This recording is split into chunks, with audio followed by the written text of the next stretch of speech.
Sodium hypochlorite. Dangerous to administer, but efficient in the proper dosage.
Good evening, sir. I'm Dr. Reed. May I help you? I don't know if a third opinion is needed. Your colleagues are already arguing about my condition. I see. Would you mind telling me more about your situation? I'm Harvey Fiddick. All I want is to get me bloody arm fixed properly.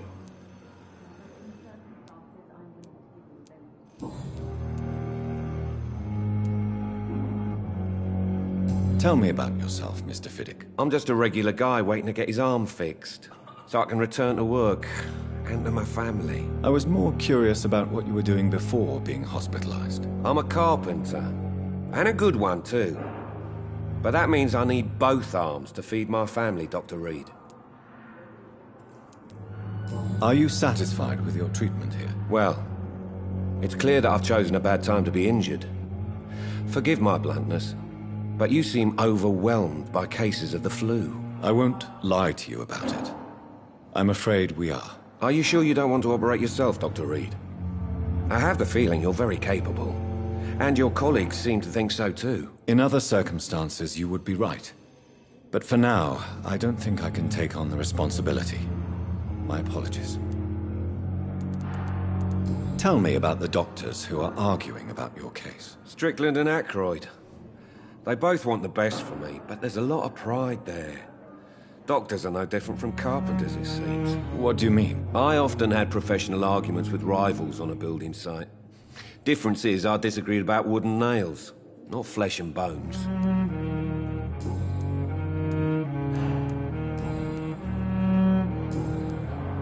Goodbye for now, Mr. Fiddick. I'll see you later. Sweet girl. Reads me like a book. Never could keep it. Yes, Doctor?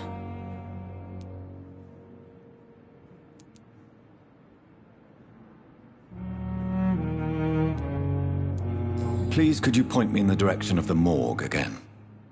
It's the large boarded-up building behind the hospital. You can't miss it. The key I gave you will open the small back door to it. That's all for now, Nurse Crane. Thank you.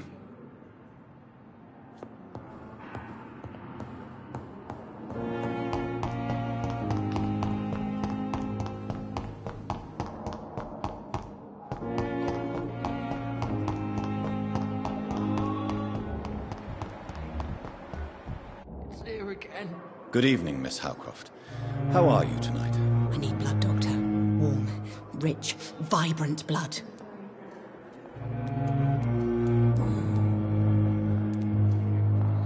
And why do you believe you're a vampire? I don't need to believe anything. It is what I am. It is what I feel within this hollow shell of flesh. Please, describe to me how you feel. What is it like to be a vampire? I can hear my body crumble from the inside as my flesh cracks and fades. I sense the last pulse of postulant blood within my drying veins. I need new blood. I see. Have you ever heard of Cotard syndrome, Miss Howcroft? Never. It's a mental illness discovered by a French neurologist named Jules Cotard. The affected patients are delusional. They believe that they are putrefying, that they are dead, a ghost or a ghoul, or in your case, a vampire. Delusional, you say? Oh, sad and petty mortal. You can't even begin to understand the concept of immortality. And you think it is I who am delusional.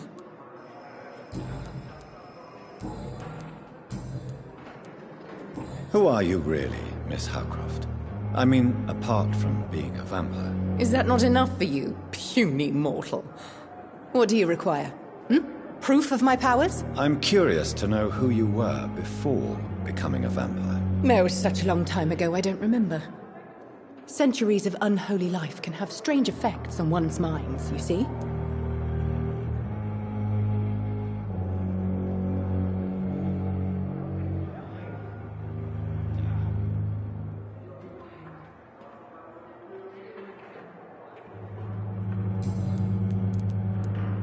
I'll leave you, Mistress of the Dark, to your nocturnal activities.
Finally, you've returned, Doctor.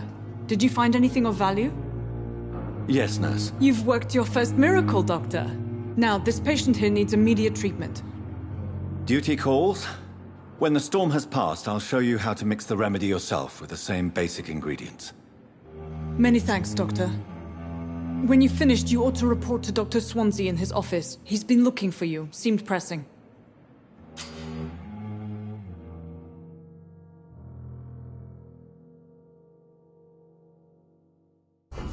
You always knew the words to calm the Dr. Reed, may I help you? As for me... I'll see you later, Nurse Crane.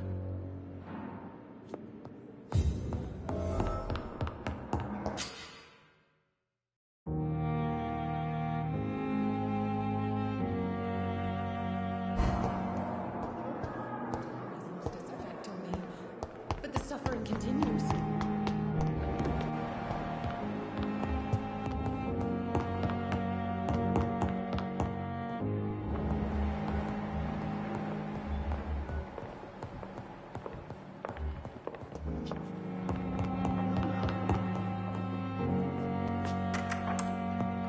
Please, Jonathan, come in.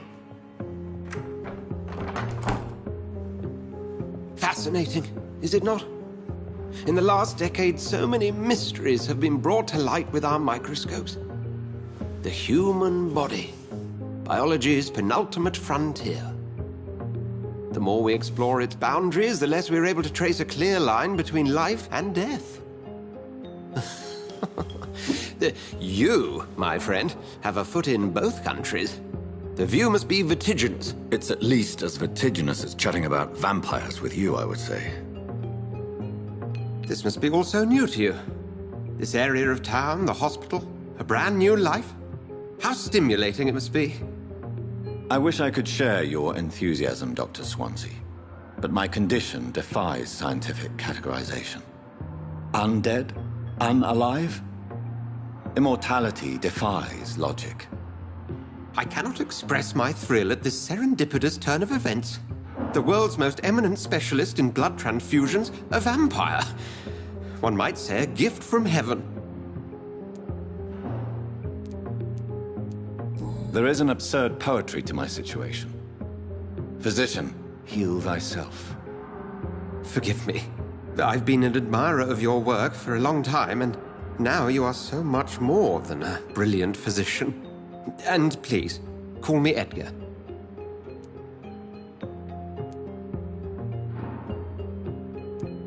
There is no need to apologize, Edgar. You offered me sanctuary when I had none. Very well. I have a task for you, Jonathan. Something that will require all your newfound skills. Please, go on. The Pembroke only survives through the generosity of our benefactors. Unfortunately, our main donor has found herself in a bit of a bind. Now, if you could help her out... A spokesman or politician is what you need. That's not my calling. And until I come to understand what has happened to me, I require discretion. Discretion is in order, Jonathan. Lady Ashbury has recently received... And you would like me to eradicate? By the stole of... Accepted. I'll see what kind of trouble Lady Ashbury is in.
flu took my dear wife, Emily. I take comfort knowing we'll soon be together again. Mr. Rainfield, that's no way to talk. You're in good hands here, and we'll be up again soon enough.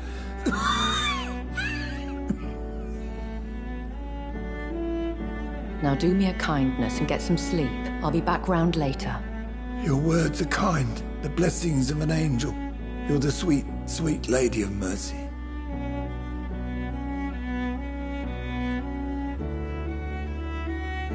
Good evening, Dr. Reed. It's a pleasure to see you again. You seem surprised. Dr. Swansea has brought me up to speed concerning your recent appointment to Pembroke Hospital. You're a vamp...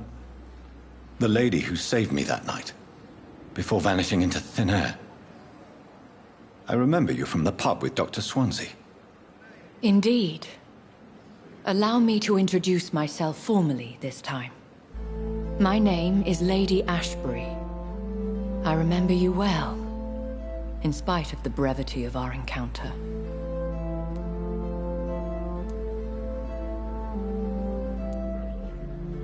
Apologies. You've taken me by surprise. I'm very happy to see you. The pleasure is mine, Doctor. I hope you're more disposed to answer my questions now. You must have countless questions, but our rather urgent matter first. Swansea has explained. My cover, if you prefer, has been compromised. Dr. Swansea has commissioned me to be your agent in this matter. You could start by explaining what's amiss. These past insufferable weeks, I've been the victim of extortion. I've made a first payment, but the blackmailer grows greedy.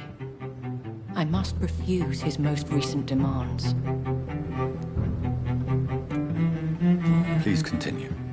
Every detail is essential. I'm your man. My embarrassment in this matter is eclipsed only by my shame at having put the hospital at risk. The threat from our anonymous scoundrel is clear. A list of dates. My visits coinciding with the dates of suspicious patient deaths due to massive blood loss. I'll take care of it. Do you know where I should start?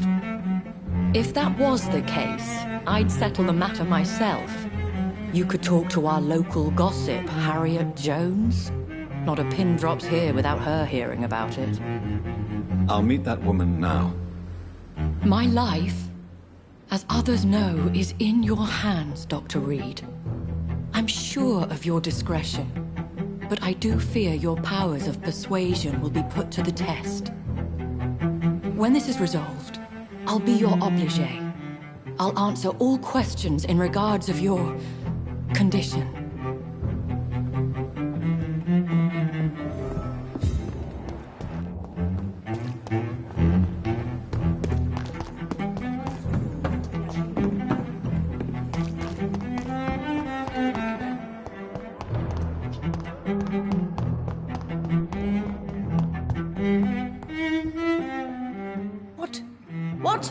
What is this? Who are you? Get out of my room. There's no need for alarm, madam. I'm Dr. Reed, the new surgeon. Preposterous. Dr. Reed, you say? I don't want some bumbling intern. Where's Dr. Swansea? Please, calm down, madam. I assure you that I am highly qualified. I'm just back from war duty. How brave. Threatening an old defenseless woman. You know how long I've been a patient here? You've picked the wrong fight. I'm Harriet Jones. Harriet Jones? Indeed. I've been meaning to have a chat with you. You know what goes on here better than any other patient, I gather. Oh, better than any patient, nurse or doctor. I've seen so many vile undertakings. I heard there have been some despicable goings-on. Was there a case of blackmail? Blackmail? Wait. You're investigating something. This isn't a social call. One of those incompetent cunts slit a poor sod's vein.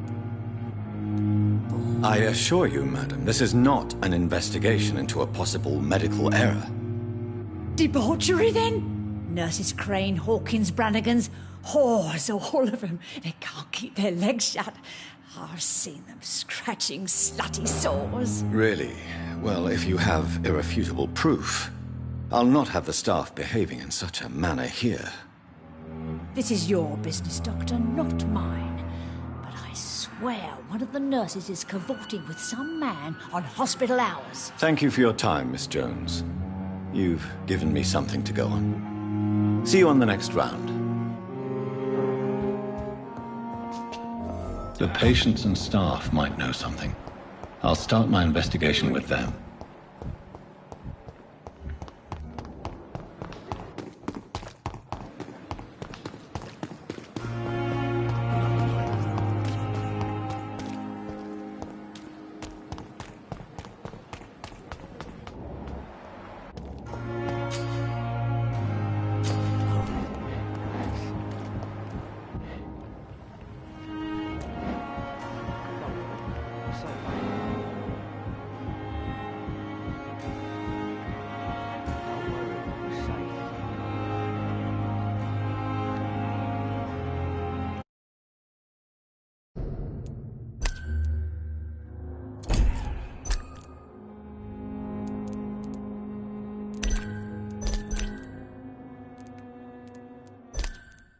Well, a voice never lies, and yours clearly is the voice of a gentleman.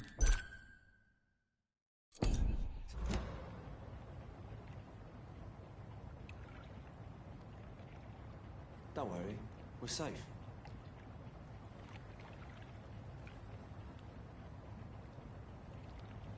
Don't worry, we're safe.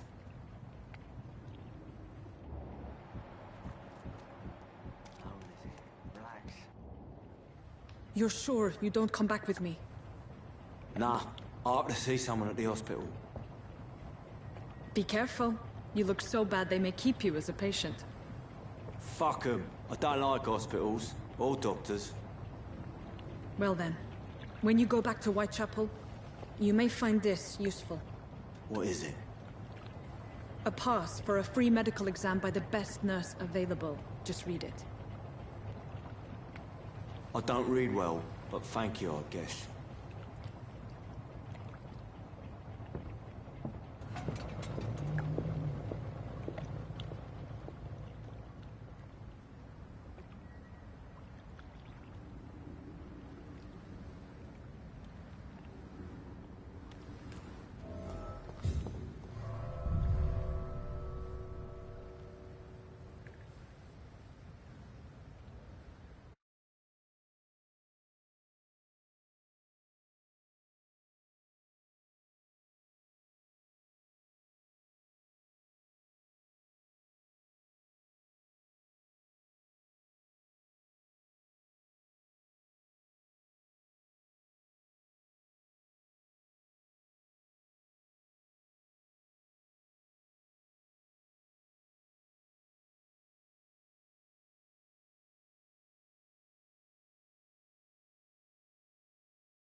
This man has been savagely attacked and dragged to the floor.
I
don't want to die here.